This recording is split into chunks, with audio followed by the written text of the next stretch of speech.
pa ba ang mga nanay? Aba, praise God. So, purihin ng Panginoon. Ano po?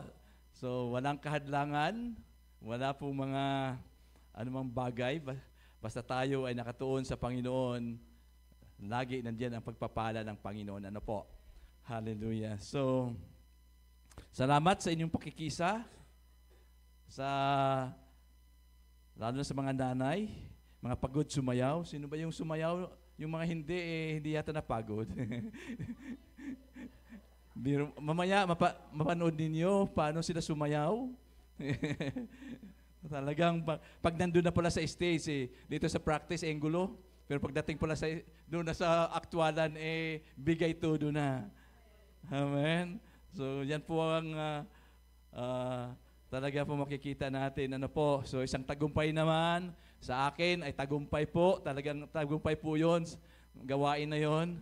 Kasi yan po ay nakaatang sa akin pong tungkulin sa Panginoon ay isang tagumpay na naman. Ito naman, ang kasunod po yung mga youth na naman. Ang kasunod natin sa itong October po. So, ay handa na po ang ating mga youth naman para po sa kanilang annual na naman po ngayon pong October. So, praise God, purihin po ang Panginoon dahil nga po ay talagang po ang Diyos ay mabuti. So, patuloy po tayo doon sa ating pong pinag-aaralan, ang ating pong sa timang Soaring Faith that grows through God's favor. Okay, ngayon naman po ang ating pong pag-uusapan ay patungkol po sa pananampalatayang may action o may gawa. Okay po? So, iniya ko po ang bawat isa na tayo po ay tumayo. At tayo po ay basahin po muna natin ang ating pong pagbatayang talata sa Santiago, chapter 2, verse 26.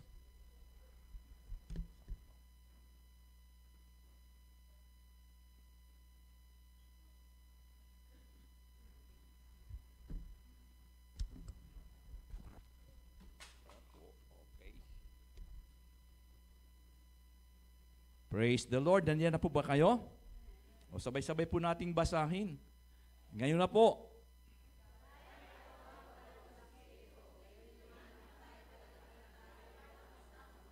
Okay, so purin po pakabasa ng salita nun. Ulitin ko po. Sapagkat kung paano ang katawan na walang espiritu ay patay, gayon din naman ang pananampalataya na walang gawa ay patay. Okay, so tayo po'y manalangin. Panginoon, salamat. Panginoon, sa umagang ito. Salamat na patuloy kami na nagpupuri, nagpapasalamat dahil patuloy din, Panginoon, ang iyong biyaya, lalong higit yung buhay na kaloob mo sa amin, O Diyos. Kaya nga pong umaga, O Diyos, inihanda mo na ang bawat puso ng bawat isa sa amin. At Lord, salamat po, Panginoon, na ngayon pong umaga, kami po ay sama-samang mag-aaral ng iyong mga salita, sama-samang magbubulay-bulay, O Diyos, upang, Panginoon, mas lalo pa namin makita, Panginoon, higit sa lahat, ang kapangyarihan ng iyong mga salita na siyang kumikilos sa buhay ng bawat isa sa amin. Kaya ngayon pong umaga, ikaw nga po ang aming dakilang guro na siyang aming panauhin, pandangal ngayon pong umaga.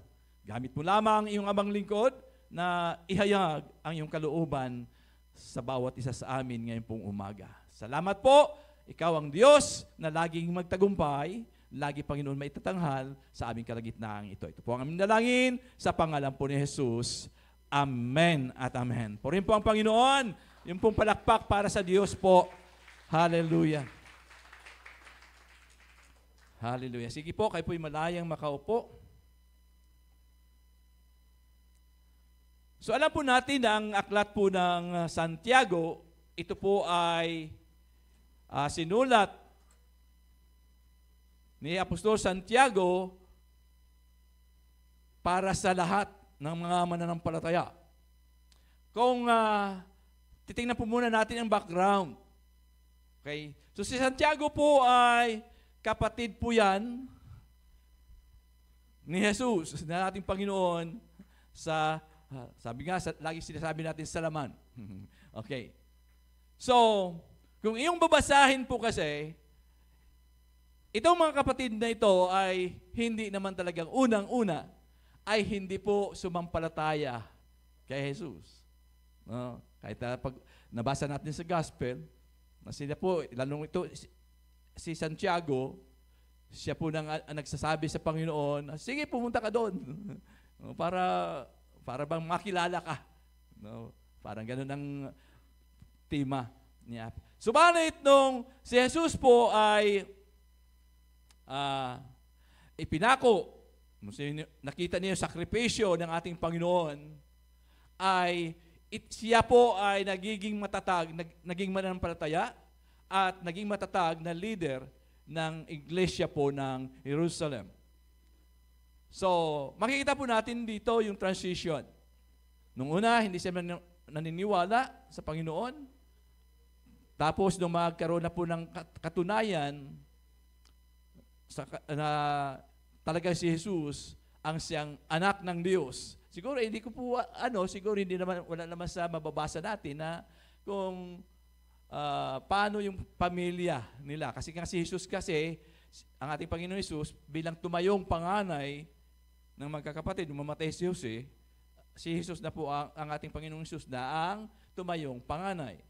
So ito si Santiago, mga kasunod, mga anak nila ni Jose at Maria.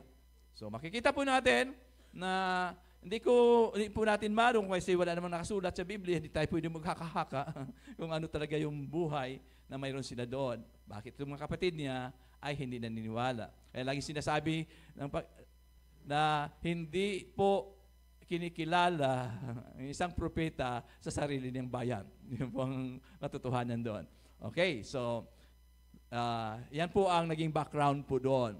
Okay, so tingnan po natin ang chapter 2. Bakit ito sinabi ni Apostol Santiago? Bago tayo tumungo doon sa ating pong bersikulo na ating pong pag-aralan. Sa chapter 2 verse 1, ay ang sabi niya po doon, mga kapatid ko, bilang mga mananampalataya kay Jesucristo na ating ngaluwalhating Panginoon, dapat maging pantay-pantay ang tingin ninyo sa lahat ng tao. So mayroon siyang paalaala sa bawat isa. Sabi, dapat maging pantay-pantay kayo doon. Okay, sa tingin sa lahat ng tao. Kung may pumapasok sa inyong kapulungan na isang lalaking may mga singsing na ginto. Okay. Mayroon ba? Okay. At nakadamit ng magara at dumating din doon ang isang dukha ng nagusgusin at ang damit at inaasikaso ninyong mabuti ang nakadamit ng magara at sinasabi sa kanya, dito kayo maupo. At sinasabi naman ninyo, sa mahirap, tumayo ka na lang diyan, o kaya'y sasahig ka na lang umupo. Nagtatangi na kayo at humahatol ng mali. Okay, so yun, paalala po yan ni Apostol Pablo. Tuloy po natin. Sabi ni Jesus sa talatang 5, mga kapatid kong minamahal. Matindi, sa una, mga kapatid ko. Tapos ngayon po ay sabi niya, mga kapatid kong minamahal. Makinig kayong mabuti, hindi ba't pinili ng Diyos ang mahihirap sa mundong ito upang maging mayaman sa pananampalataya at maging kasama sa kahariang ipinapangako niya sa mga umiibig sa Kanya. Ngunit, sabi niya doon, hinahamak ninyo ang mahihirap. Hindi ba't ang mayayaman ang umaapi sa inyo at silang ang kumakaladkad sa inyo sa hukuman? Hindi ba't sila rin ang lumait sa marangal na pangalang ibinigay sa inyo ng Diyos? Mabuti ang inyong ginagawa kung tinutupad ninyo ang utos ng Diyos sa ating hari ayon sa kasultan. Ang sabi niya sa kasunod, ibigin mo ang iyong kapwa gaya ng pag-ibig mo sa iyong sarili. Ngunit, kung nagtatangi kayo sa tao, kayo nagkakasala at batay sa kautusan, dapat kayong parusahan. Ang lumalabag sa isang utos, kahit buong kautusan ay tumutupad sa iba pa, ay lumalabag. Ay sabi ulit ko, ang lumalabag sa isang utos, kahit tumutupad sa iba, ay lumalabag sa buong kautusan, sapagkat ang Diyos na nagsasabing, huwag kang mangalunya, ay siya ring nagsasabing, huwag kang papatay. Kung hindi ka nangangalunya, ngunit pumapatay ka naman, nilalabag mo pa rin ang kautusan. Kaya't mag-ingat kayo. Ito pabala po ito ni Apostol Santiago sa inyong sa inyong pagkilos at pananalita, sapagkat hahatulan kayo ayon sa kautusang nagpapalaya sa inyo. Walang haawang hahatulan ang di marunong maawa, ngunit na mangingibabaw ang awa sa paghatol. Okay. So yun po yung sinulat ni Apostol Pablo, isang babala, paalaala sa bawat isa sa atin. Kaya nga po, doon po sa kasunod ng mga talata na, ito na po yung paano ba makikita ang pananampalatayang may gawa. Okay. So ngayon po umaga, laging pinapaalala po sa atin na gamitin natin ang bawat oportunidad.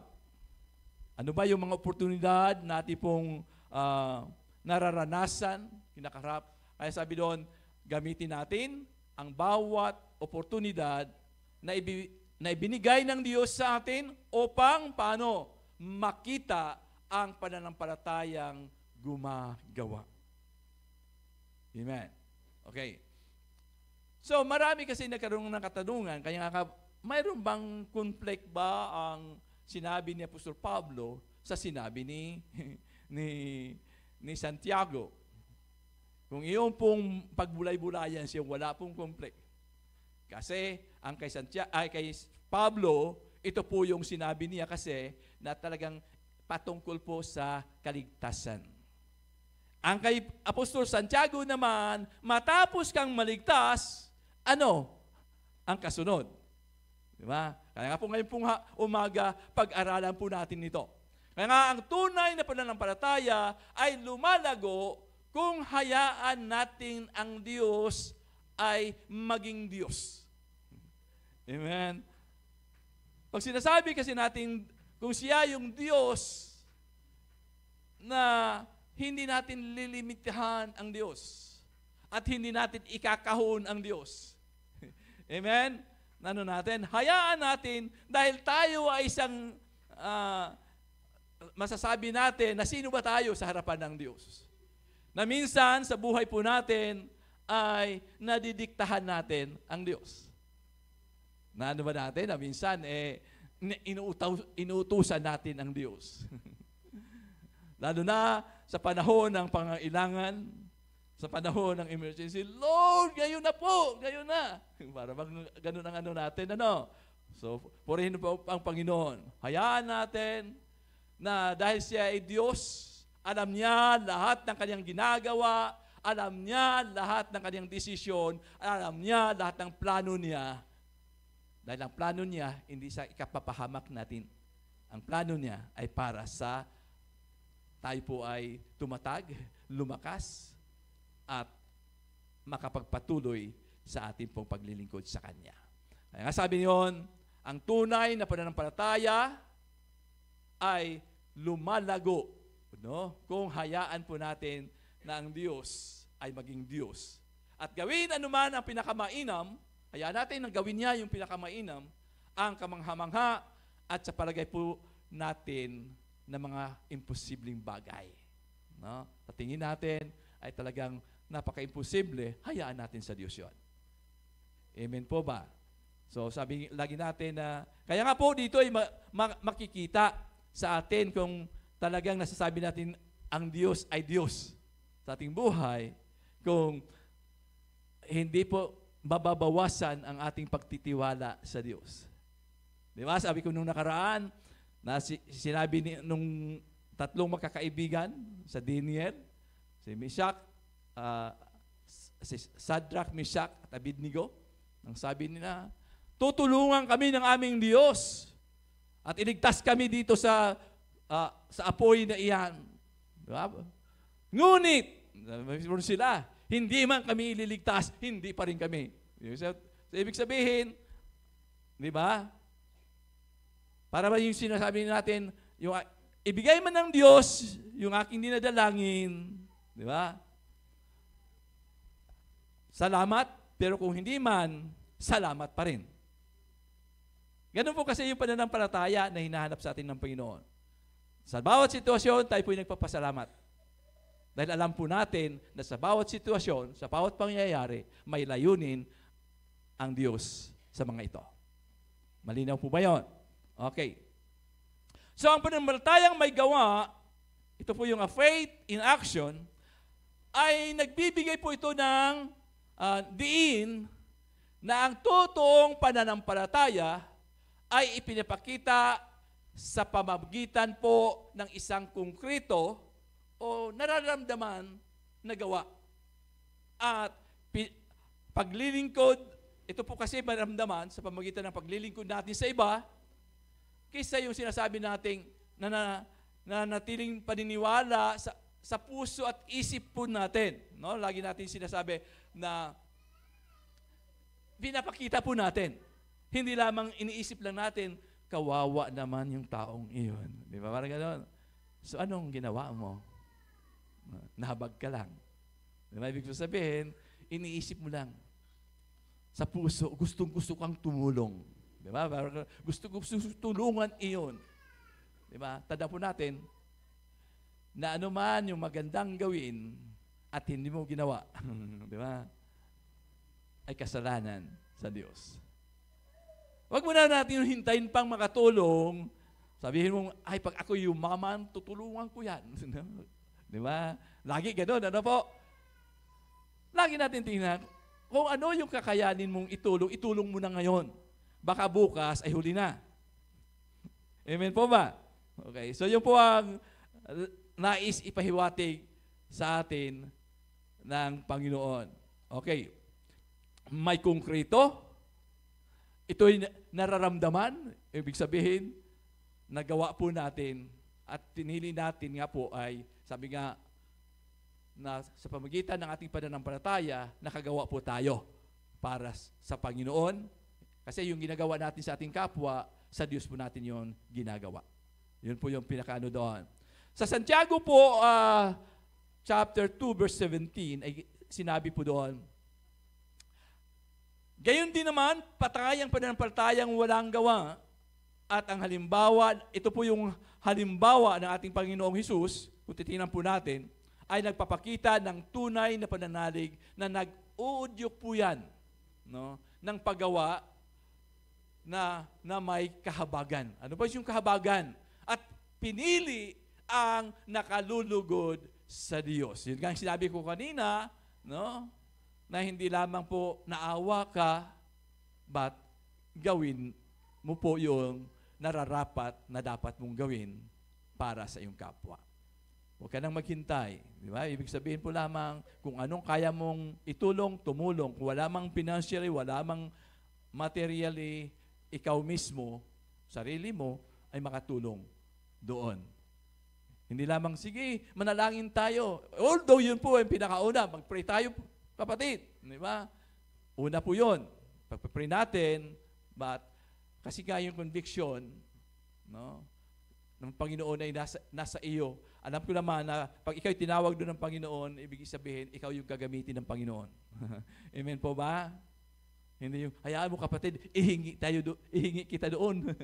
Hindi yun. Kaya pinadala ka doon ng Panginoon, ibig sabihin, ikaw yung gagamitin ng Panginoon. Amen po ba? Ay, tandaan mo naman, kung sinunod mo naman yung udyok ng Espiritu Santo sa iyo, diba? Masasabi mong tagumpay. Kasi ano yun ang saya. Kahit yung bang payo lang, yung kung payo man ang kailangan ng taong iyon, napayuhan mo siya ng maganda, napalalahanan mo siya. Kasi minsan kasi yung tao naman, hindi naman lagi material ang kailangan Yung pagtapik mo lang sa balikat, yung iyo lamang po pagdamay sa kanya, ayun na po ang pinakamahalaga doon. Amen po ba? Kaya minsan tayo ay, naku, nakakahiya. No? Pumunta doon, wala lang akong bit-bit.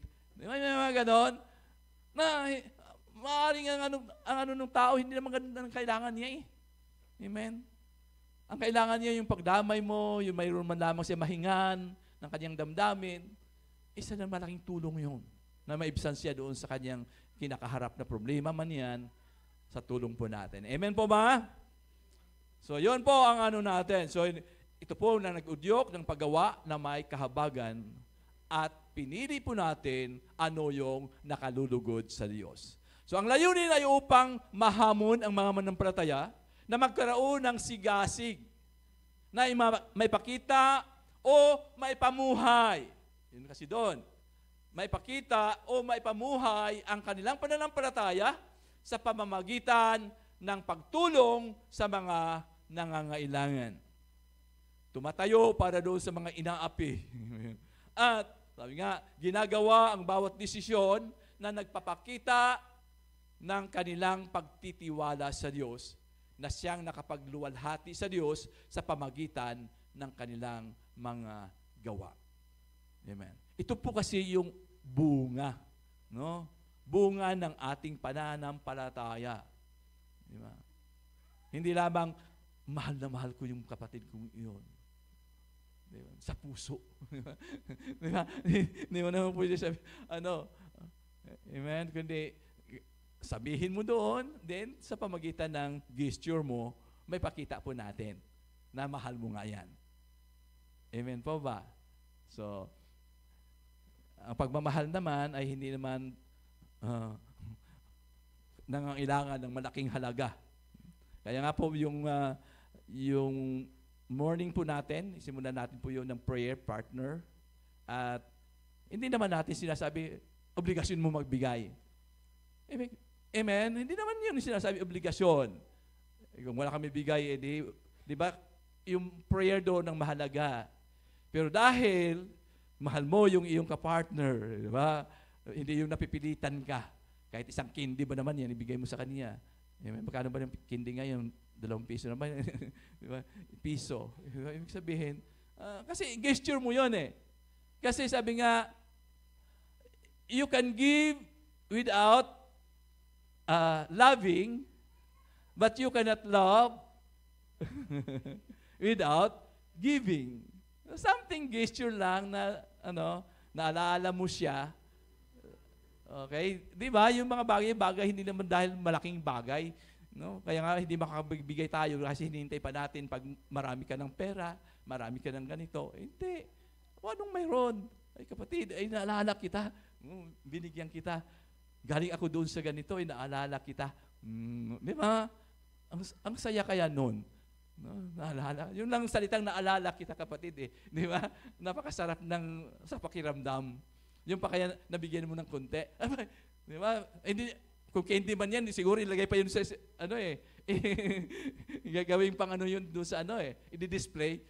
Di ba? May mga na, nagkukolekta ng yung mga display niya, ito yung mga binigay sa akin. Memorable niya, yung mga ganung bagay. Okay, so, yon. So doon po sa aklat po ng Hebreo, ang pananampalataya ay sinalarawan bilang pagtitiwala na ang salita ng Diyos ay totoo. So sabi doon, ang pananampalataya ay sinalarawan bilang pagtitiwala na ang salita ng Diyos ay totoo at pagsang-ayon na ang paggampan doon sa salita, yung pag-action po natin, ay magdudulot ng kanyang pagpapala. So yun po ang doon. Yan naman po, kung basahin natin chapter 11 po ng Hebreo, paliwanag po doon ang patungkol sa pananampalataya at mga ehemplo ng mga taong nauna sa atin patungkol sa kanilang mga pananampalataya. So ang pagiging totoo ng salita ng Diyos, totoo ba ang salita ng Diyos sa iyo? Naniwala ka ba doon na ito ay salita ng Diyos? Yun kasi unang tanong. Kasi pag hindi ka naniniwala, wala ka nang paniniwalaan doon. Kasi lahat ng batayan po natin ay salita ng Diyos. Amen po ba? So, kapag kayo naniwala ng salita ng Diyos, ang Biblia ay talagang salita yan ng Diyos, makakaisa po tayo doon. Amen. Okay. So, ang pagiging totoo ng salita ng Diyos, ito po yung pundasyon ng ating pananampalataya. Kasi yung pananampalataya natin ay sa pamagitan ng salita ng Diyos. Ang pananampalataya natin ay doon sa katotohanan sa ating karanasan sa pamagitan ng salita ng Diyos. Amen po ba? So yung paggampan doon sa salita ay magdudulot ng kanyang pagpapala. Sinabi po kanina, kaya yun po ang makatotohanan ng salita ng Diyos ay siyang pundasyon ng ating pananampalataya at paggawa at pamumuhay sa katotohanan na nagpapatunay ng ating pananampalataya. Okay po? So, naniniwala ka sa mga pangako ng Diyos. Nasaan yung mga pangako ng Diyos ay nasa Biblia. Ibig sabihin na ito po ay makatotohanan ang salita ng Diyos. Totoo siya. No? Lahat ng mga pangako ng Panginoon ay totoo po yan. At tutuparin niya yan, lahat ng yan, sa buhay ng bawat isa sa atin. So, paano natin mapapatunayan ang ating pananampalataya? No? Ay, sabi, karamihan sa atin mga Kristiyano ay nagsasabi na ang ating pananampalataya ay sa Diyos. Amen po ba? Hindi doon sa tao. Tayo ay nanampalataya sa Diyos. Ngunit ang tanong, paano natin patutunayan ang ating pananampalataya? So mayroon kasi outcome yan. Hindi mo lang pwedeng sasabihin lang, ay nanampalataya naman ako. Nanampalataya. Doon sa kasunod ng mga talata po kasi, ay mapag-aralan po natin na kahit ang demonyo, di ba? Kilala rin nila ang Diyos. Di ba? Amen. Kaya may maraming nagsasabi na nanampalataya, pero hindi naman nakikita sa kanyang buhay. Nasaan yung ebidensya? Di ba? Kaya lagi sinasabi, yung tanong kasi na, ligtas ka na ba? Di ba? Yung tanong kaagad. Opo. Di ba? Siyempre, ang taong kausap mo, hindi naman maniniwala yan kung hindi nakikita. Amen. Kaya sabi, iba kasi to see is to believe. Pero ngayon tayo na mananampalataya na, pag sinabi niya ng kapatid sa iyo, ay maniwala ka. Kaya lang, siyempre tayo ay naghihintay pa rin minsan ng nakikita ba ang pananampalataya sa iyo? Ikaw ba yung tao na pag kumakaharap sa mga problema ay hindi kaagad ng lulupay-pay? Diba? Kasi pag sinasabing may pananampalataya ka, abay, hindi kayo na kunting ano lamang po ay lupay-pay ka na kaagad. Amen po ba? Maliwanag po ba yan? Okay. So how? Kaya sinasabi, paano ba natin mapatunayan ng ating pananampalataya? Madali po magsabi na tayo pananampalataya kay Kristo, na siya ang ating tagapagligtas at Panginoon, ngunit binabaliwala natin ang pangangailangan ng ating kapwa, hindi po ito magkatugma.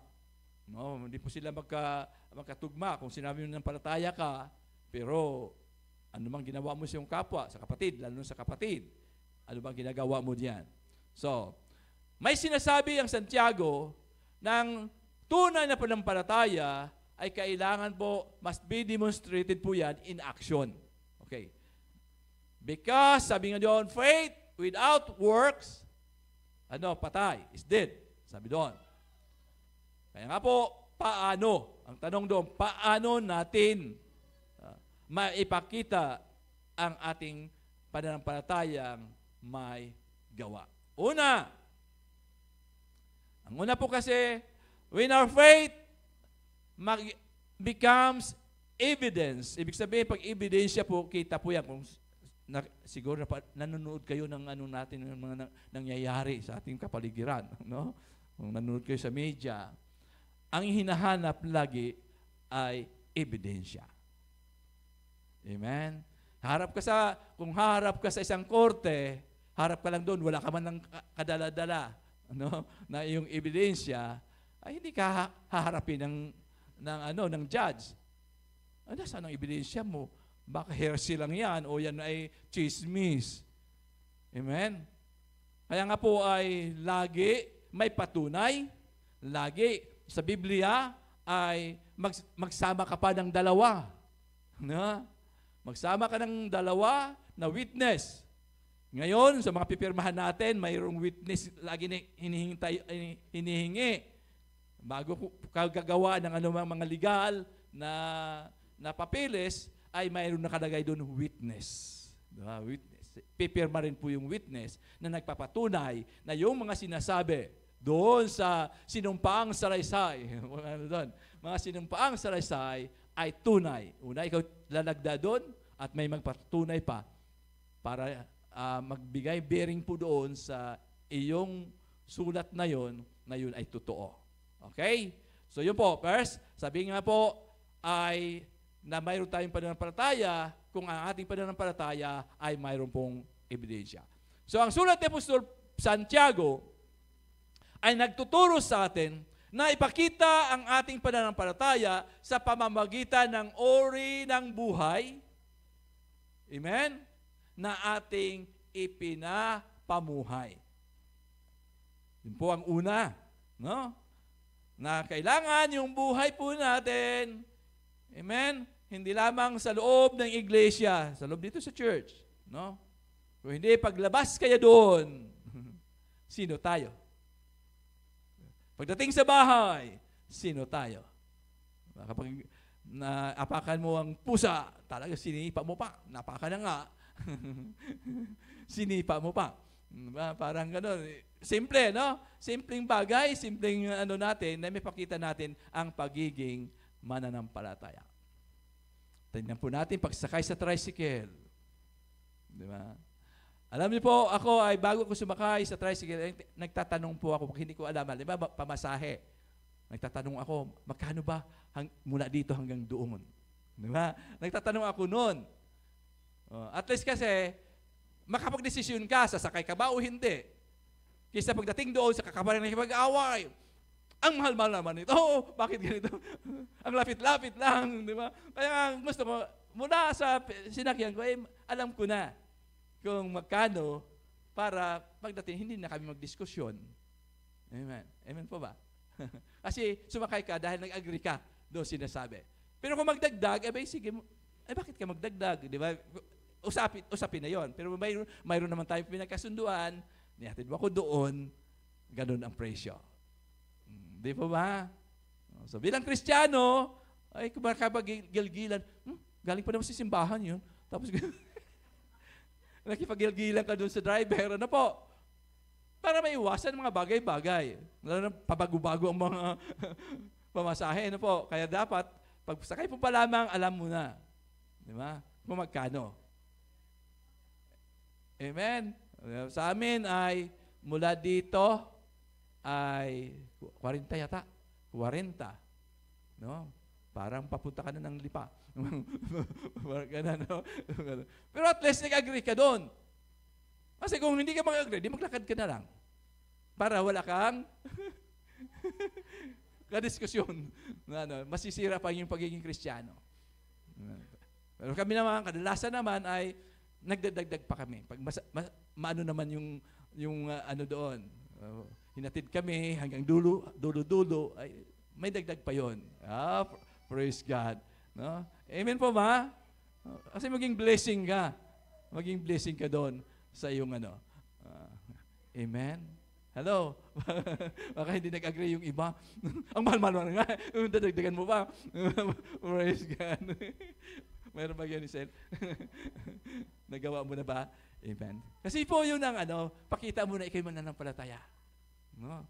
Ay, ganun, ang mga born again, hindi ko report. Praise the Lord. Amen. Amen po ba? Hindi yung tinawaran hanggat nakipag-away na. Okay?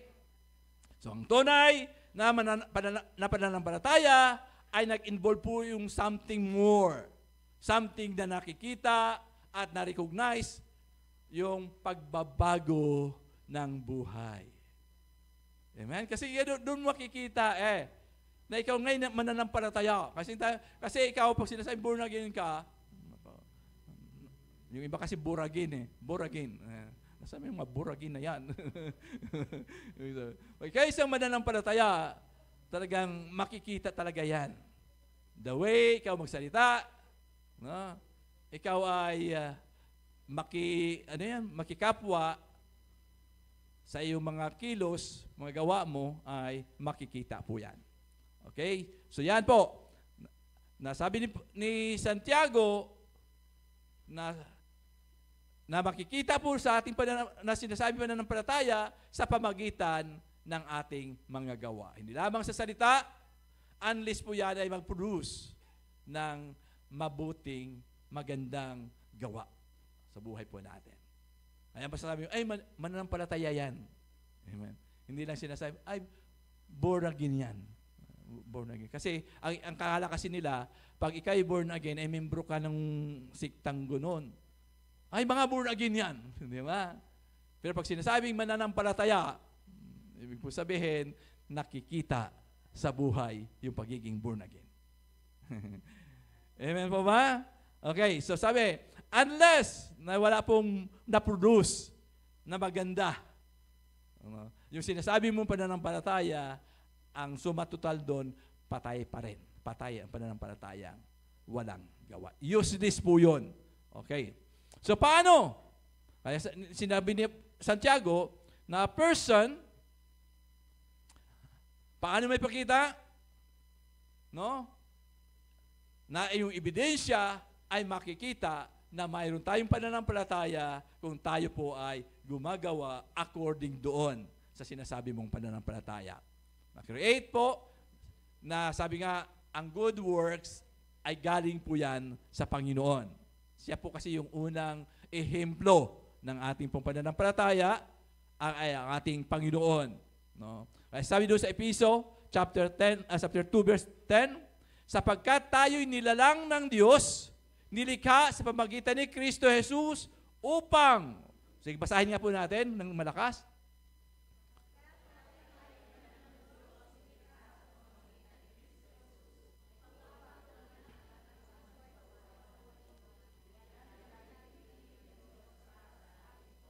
Noong una pa man. Sabi, sapagkat tayo'y nilalang ng Diyos, sino ba mga nilalang ng Diyos? Amen. Nasabi, nilikha sa pamagitan ni Kristo Jesus upang iukol natin ang ating buhay sa paggawa ng mabuti. Iyan ang layunin na pinili ng Diyos para sa atin noon pa mang una. No, yan ang layunin ng Diyos noon pa mang una. So being a Christian, sinasabi, involves trusting Christ and living for Christ. Namuhay, nandun yung magtitiwala, pananampalataya natin kay Kristo, at ang kasunod po kasi doon, pamumuhay para kay Kristo. So makikita yung sa buhay po natin. Okay. Sabi, lagi ko sinasabi, hindi na kailangan ilagay pa sa noo na ako'y born again. Di ba? Makikita po yan. Hindi na maglagay ka ng placard, lagay ka sa t-shirt, I'm a born again Christian. Ano, may mga ganon. Hindi na kailangan pa mag-ano ka doon. Kasi makikita na yan, the way, paano ka, no? Ikaw ba'y nakangiti? Kahit hindi mo kilala, nakangiti, magandang aura, lagi ang iyong mukha. Ayan, si Lily nagtakip. Okay, so ibig pong sabihin lamang na kailangan natin, no, natakam natin na ang buhat kay Kristo ay kailangan nating ihayag ang binagong buhay. Hindi naman pwede mo kayong sasabi, binago na ako ni Kristo, Anong nagbago sa iyo? Diba? Baka nagpatangos ka lang ng ilong. Nagbago ng pangalan. Amen.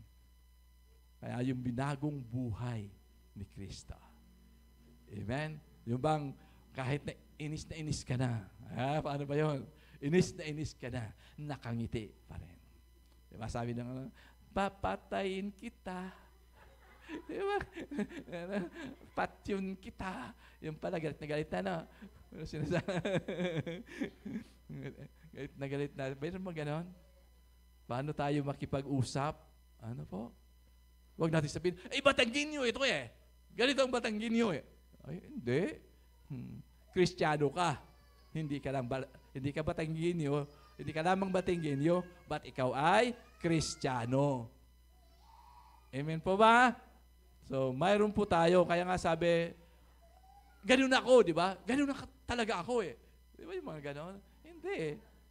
Pag ikaw ay Kristiyano, ay buhay na ni Kristo. Kristiyano ka na. Amen. So, lagi po nating kaya yung lagi pagalit yung ating salita, yung lagi po pasigaw, ay, ano yun? Ano gagawin doon? Kailangan naman, natin yung tono. Pwede naman bumaba yung tono. Diba? Para po ay maganda naman pakinggan. Alam mo, kahit kasi maganda yung iyong layunin, maganda yung ibig mong yung sasabihin mo, pero depende yan sa tono ng iyong pananalita. Amen po ba? Yun po ang dapat makita po sa ating kasing buhay. Kasi pang araw-araw na buhay po natin yan eh. Di ba? Huwag natin sabihin kaya nga lagi, kung mayroon pong sigalot doon, halin sa pamilya, ay huwag natin dalhin sa labas. Na kitang-kita talagang nakasimangot na, ayan yung nasalubong, delikado yan. Delikado yung kasalubong natin na yan. Nakasimangot Huwag naman mahalata pagdating sa labas. Basta ang natin doon na pakita na tayo lagi Kristiyano, hindi lang tayo yung isang mamamayan, di ba? Yung sabi, mamamayan ka ng Balite, pero hindi ka lang ordinaryong mamamayan ng Balite kung hindi ikaw ay Kristiyano, mamamayan ng Balite. Amen po ba? Okay, so dapat lagi nating gawin ang mga bagay na ito. Dapat makikita natin lagi mahinahon, mahinahon, kahinahonan, may papakita po natin mga bagay na ito. Ay, sabi doon, yung testimony natin, a living witness, para kanino? Kay Kristo. Tandaan po natin, pag sinasabi natin Kristiyano tayo, mananampalataya ni Kristo, ang kasiraan po natin, unang-una, kasiraan po yan ng Diyos na sinasamba po natin. Amen po ba? Lagi po natin tatandaan yan. Ako ay naglakad yan, ay hindi lamang ako ay Kristiyano, kung hindi ako ay representative ni Kristo. Hello? Diba? Minsan pag naglakad tayo dyan, muntik ka na masagasaan, sumigaw ka na, pambihira. Hindi mo ba ako nakita? Ang laki-laki ko nito. Di ba? Meron mga ganon, mga kapagkakataon, na talaga pong, minsan nawala yung pagiging, sabi lagi na, nalaglagan ako ng bunga. Ano yun? Di ba? Lagi natin isipin, kaya nandun yung prayer natin. Although dumarating sa mga ganung bagay, pero kung ikaw yung tunay na Kristiyano, hindi hantong doon na nasisigaw ka para doon. Amen po ba? Mahalaga. Doon, naging patutuo tayo. Kasi, ano pagyayari? Halimbawa, sinigawan mo doon, nag-evangelize kayo, napunta pala kayo doon sa bahay ng taong iyon. Ano ngayon? Ito po, trucks. Kami binigyan ng trucks. Ano sasabihin siya? Yan yung taong naninigaw sa akin. Lalo na sa jeep, Sumaman kayo sa jeep. Diba? Pag nakaupo ko na doon, tapos may sasakay, naapakan ng paa, na sasayang, pambihira ka naman, bagong pedicure yan, inapakan mo pa. Naku po. Ano kaya magiging reaksyon ng tao? Diba? Humingi naman ng sabi, abay, di ba mayroon minsan sarcastic pag malambot ay paayon. Pag matigas ay bato yun. Di ba meron tayong minsan lalo na mayroon naman iba talaga na hindi naman pasensya na ha. Sorry. Di ba may mga ganon. Pero ngitian na lang natin. Amen po ba? Hindi yung hanggang sa pag tinignan mo pa ng masama ang talas-talas ng tingin mo sa tao. Ang hirap. So, mahirap ang buhay Kristiyano, pero kung lagi natin, kasi kasanayan eh. Di ba? Ito kasi yung kasanayan. Dapat na lagi natin sa puso natin na bilang Kristiyano, a Christian living, kaya nga sabi, Christian living eh. Yung pamumuhay Kristiyano, pamumuhay na yun eh. So, kasanayan na yan. Kung nasanay ka sa ganun, di ba, ay na laging mahinahon, ay makasanayan mo yan. Talaga. Kailangan kung ano kasi, sino ba dito sinasabi, nakaw, kung hindi lang ako born again. Pero pasigaw ha, kung hindi lang ako born again, ay napapatulan na kita. Naku po, mayroon ba ganon? Mga Kristiyanong ganon? Nawa po, hindi tayo maanuhan doon, no? Hindi tayo mabutasan sa ganung bagay. No? Huwag natin paano, di ba, yung sinasabi mo lang born again, ano doon, ano na born again sa'yo, pag ganun ka. Di ba? Salamat sa Diyos, purihin ang Panginoon, di ba? Yun na lang ano natin, sa ano doon, ay, yung kasi yung pagpapatawad yun ang mahalaga doon, yung pagbigay mo patawad, no? Sa atin. Okay, pangalawa, sabi doon. Pangalawa, when our faith ay nag-express po yan with compassion. Yun ang pinag-usapan natin kanina. Kung ang ating pananampalataya ay nagbubunga yan ng kahabagan. No? Ibig sabihin po, masasabi natin na ikaw isang mananampalataya, ang iyong pananampalataya ay with action kung ito po ay nagpapatunay sa pamagitan ng ating kahabagan doon sa mga taong kahabag-habag. Okay? Sa talatang 15, 16 ay sabi, na nagsasabi, halimbawa may isang kapatid na walang masuot at walang makain. Kung sasabihin ninyo sa kanya, patnubayan ka nawa ng Diyos, magbihis ka at magpakabusog. Ngunit hindi naman ninyo siya binigyan ng kanyang kailangan, ano ang silbi niyon? Diba?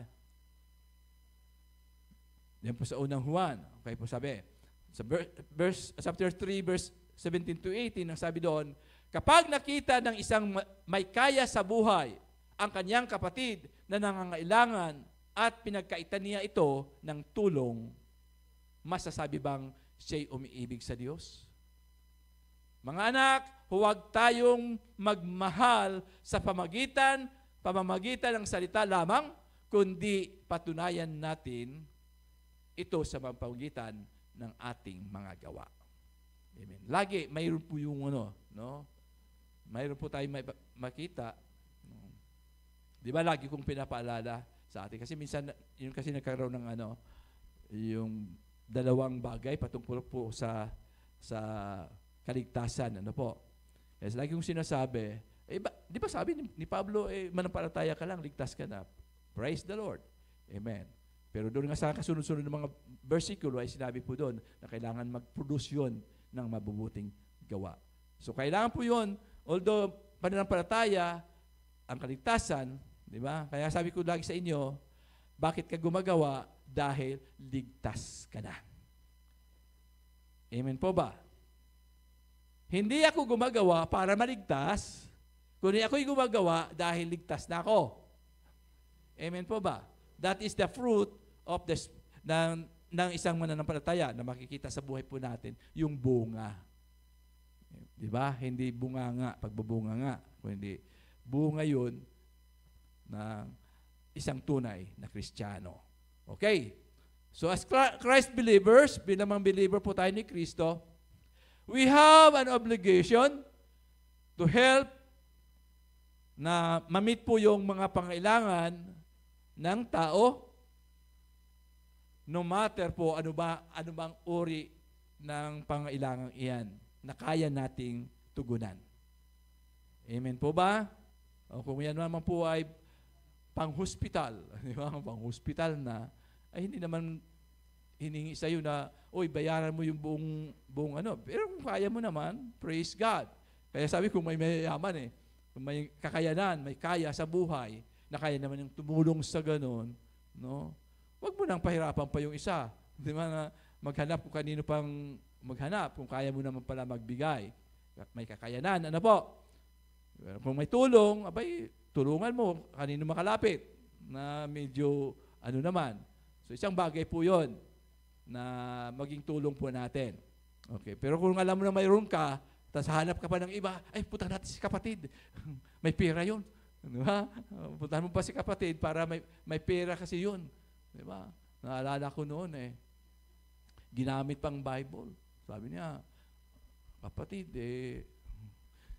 sinabi sa akin ng Panginoon na ikaw raw yung makatulong sa akin sa aking problemang ito. Diba? May mga ganun, ginamit pa ang no? Mga bagay-bagay. Kaya sabi ng isang kapatid, ba't ako hindi kinausap ni Lord? Ikaw lang kinausap ni Lord. Amen. So, ibig po sabihin naman ay ano naman yon. So, yung paglapit po kasi natin, huwag na natin gamitin pa yung natin naman, i-biblical mo pa. Kasi kung Kristiyano yan, paglapit mo yan, ay magbigay yan kahit paano. No? Kanyang may tulong sa iyo. Amen po ba? Okay. So, praise God. Sabi doon. So, sa pamamagitan ng gawa, as Christ believers po, it is our obligation. Naging obligation po natin. Ibigay tayo ng Panginoon na tumulong sa abot ng ating makakaya. Huwag mo na sabihin na, kapatid, tulong ko ito, pero pabayad ko ng kuryente. Diba? Tapos nung maputulan ka ng kuryente, nagalit ka doon sa binigyan mo. Diba? Hindi. Talagang ibig sabihin, kaya napakahalaga na may pantulong ka. May pantulong ka talaga. Yun naman ang doon.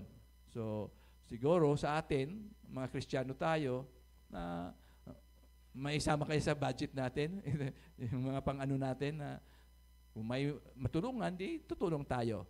Maganda siguro naman magandang bagay iyon na mayroon kang pantulong. Di ba?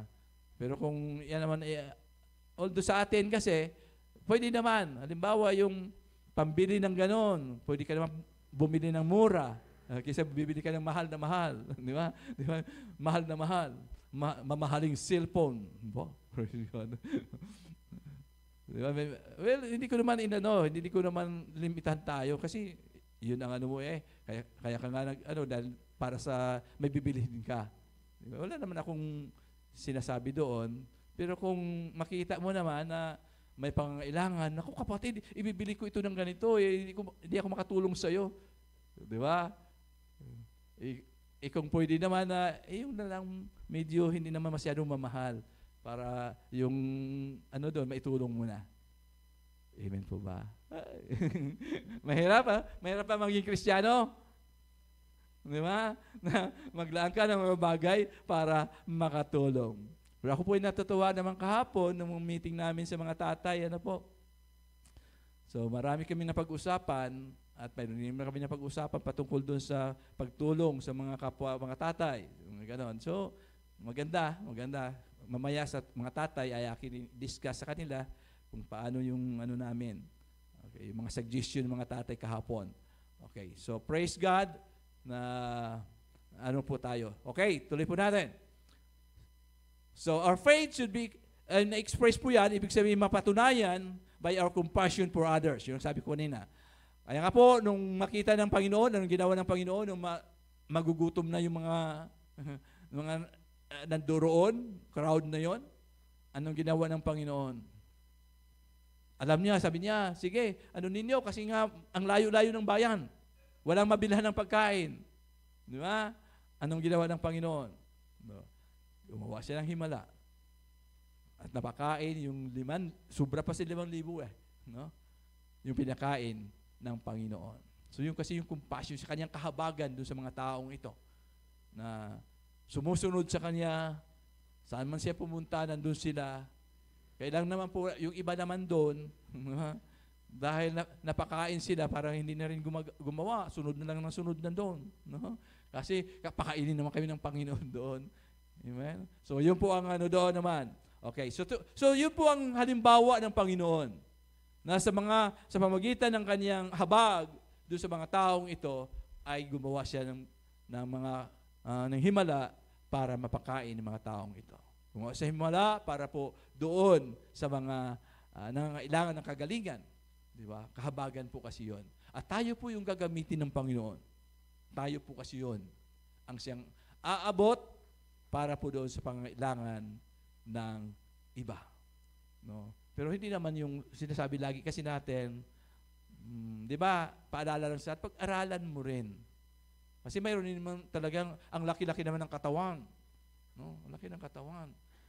Lalapit manghingi. Di ba, yung mga ganon? Di ba, masasabi mo, ay, pambihira naman.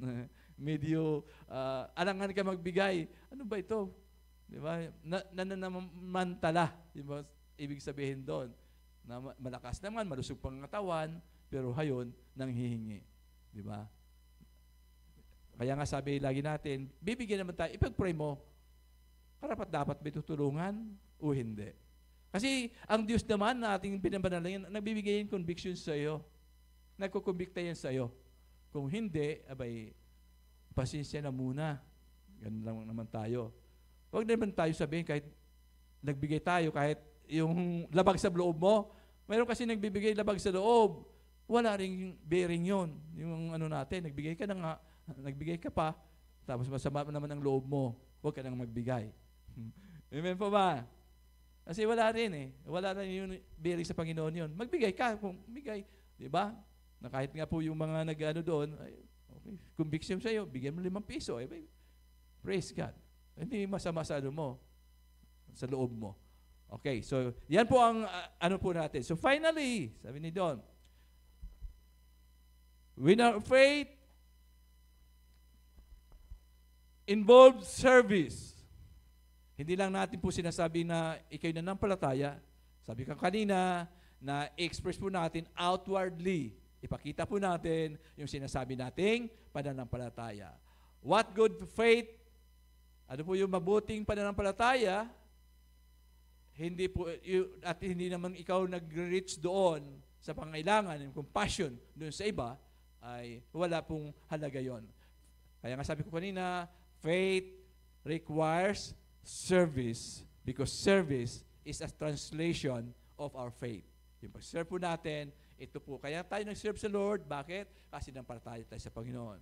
Kaya kayo nag-serve doon, nagbigay ka doon, tumulong ka doon, kasi nanampalataya ka sa Diyos. Yun lang po doon. So, life produces good works.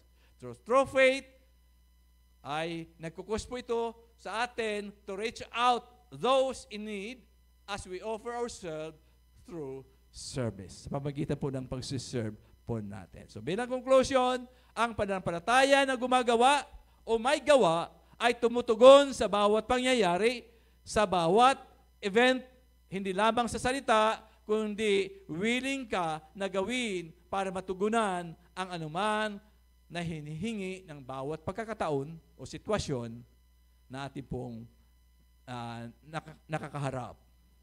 Of course, sa tulong pa rin ito ng ating Panginoon. Tutulungan tayo ng Panginoon. Kung yung desire sa puso mo, no? Humakbang ka, no? Kung ang desire mo na tumulong, no? Kasi may puso talaga, may gifting po kasi ito. May gift ka na ganon, umpisahan mo sa iyo. No? Umpisahan mo sa iyo. Gawin mo. Hindi mo sabihin, mga kapatid naman, tutulong naman tayo. Eh, di ba? Unahan mo. No. Ito ibang mga kapatid na yan, ay tutulong yan. Sasama yan sa tulong. Kasama ka. Okay? Of course, sa tulong pa rin ng ating Panginoon yan.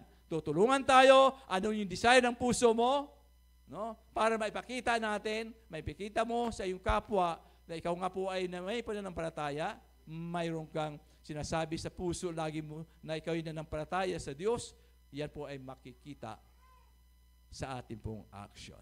So, we are a living witness sa pananampalataya na sinasabi ng ating Panginoon na tinuturo ng Biblia para sa atin. So with action po yan. Okay po? Maliwanag po ba yan sa atin? Na when our faith is being expressed with compassion to others, and finally, when our faith is being converted into service. Yun po yung ano natin. So purihin po ang Panginoon, nawa po ay mula ngayon, hindi po lang po natin sinasabi, may pananampalataya ka. Kung hindi, yung pananampalataya po natin ay may kaakibat po yan bilang witness, bilang patutuo po natin sa pamagitan ng ating paggawa. Amen po ba? Okay, so purihin po Panginoon, tayo po'y manalangin. Panginoon, salamat. Dahil bilang iyong mananampalataya, bilang mga anak mo, Diyos, tulad, Panginoon, ng sinabi ng mga salita, ay dapat, Panginoon, na sa buhay po namin. Lord, mula sa araw na ito, ilagay mo sa puso ng bawat isa sa amin, sino ba yung aking tutulungan? Paano ko ba maipakita na ako'y mananampalataya? Paano ba makikita ng aking kapitbahay, ng aking mga kaibigan, ng lahat ng tao na kasalumuha ko, na ako nga po ay isang mananampalataya? Tulungan mo kami, Panginoon. Samahan mo kami lagi. Palalahanan mo kami lagi na sa buhay po namin, ang aming pamumuhay Kristiyano, Panginoon Lord God, na sinasabi kami mga mananampalataya mo ay makikita sa aming salita, sa aming mga gawa, O Diyos. Hallelujah, hallelujah, hallelujah. Salamat po Diyos sa lahat ng ito. Salamat dahil ang Diyos ng aming pinaglilingkuran ay Diyos na tapat sa Kanyang mga pangako, na yung mga pangakong yan ay dahil sa aming pananampalataya ay matatanggap po namin ang lahat ng iyan. Salamat po Diyos. Papuri, luwalhati ay sa iyo lamang, Panginoon. Sa pangalan po ni Jesus. Amen. Amen. Purihin po ang Panginoon at tayo po'y dadako na po sa ating pong